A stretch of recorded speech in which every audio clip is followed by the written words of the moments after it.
today we are covering a topic that so many find fascinating, including myself, and that is lucid dreaming. I have experienced lucid dreaming, and the way I got there was following some kind of tips and tricks that I actually saw online from various sources, and maybe it can help you.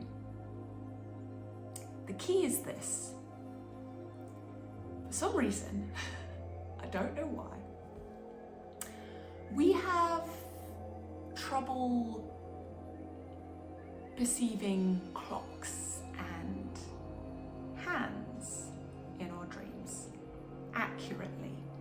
Now, I haven't personally experienced the clock theory, noticing if there's anything odd about clocks when you're asleep, but I have experienced and successfully used the hand theory. Now, first things first, in order to be able to lucid dream, you kind of have to be in between the states of dreaming and wakefulness, or kind of just slipping into the dream state, you know? So you kind of have a bit of awareness as you start going in. So when I had the most awesome lucid dream experience, it was when I had kind of woken up in the morning and then was dozing back to sleep again. Now, what's the relevance of the hands? Basically, what you need to do, the trick is to really pay attention to your hands before you go to sleep. Really map them out, get really familiar with the look of your hands, and have this thought in your mind about checking your hands.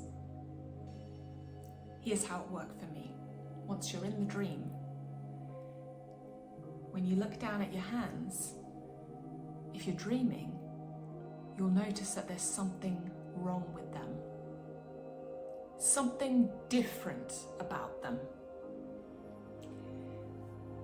This happened to me in the dream. In the dream, I couldn't tell if I was dreaming or not. I looked down at my hand. All of a sudden, I had 6 fingers. That's not right. I must still be dreaming.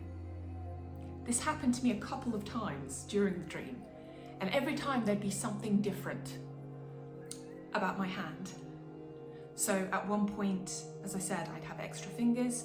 Another point, one of my fingers was shriveled. Then some of my fingers were black as if they'd been burnt and were kind of to a crisp. And every time I noticed this, and I couldn't tell if I was dreaming or not, I'd remember that I was dreaming. And that's when the fun would begin.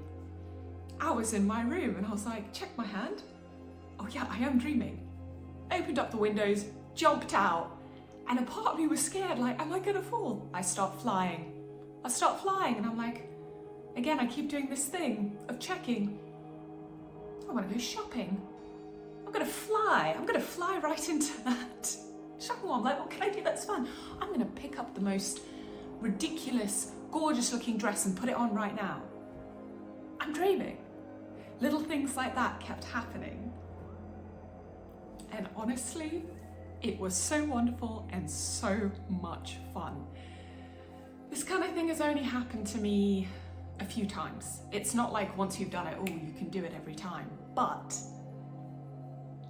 if you focus on that, again, some people say it's noticing that there's something wrong with the clock. If you notice clocks in the room. For me, it was the hands. Remembering, thinking about your hands, memorizing your hands before you go to sleep as you're drifting off. And then in the dream, having a sudden thought to check your hand, noticing that there's something different about it. This is not your hand. I don't know why it works.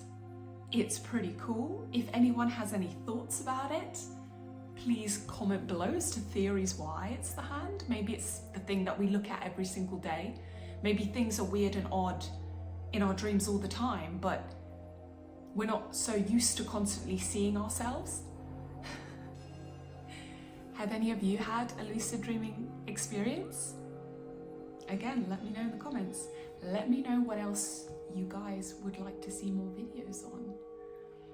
I hope you found this useful and interesting. If you did, drop a like. If you'd like to see more or find out more, go on this journey with me, then subscribe. I look forward to seeing you all next time.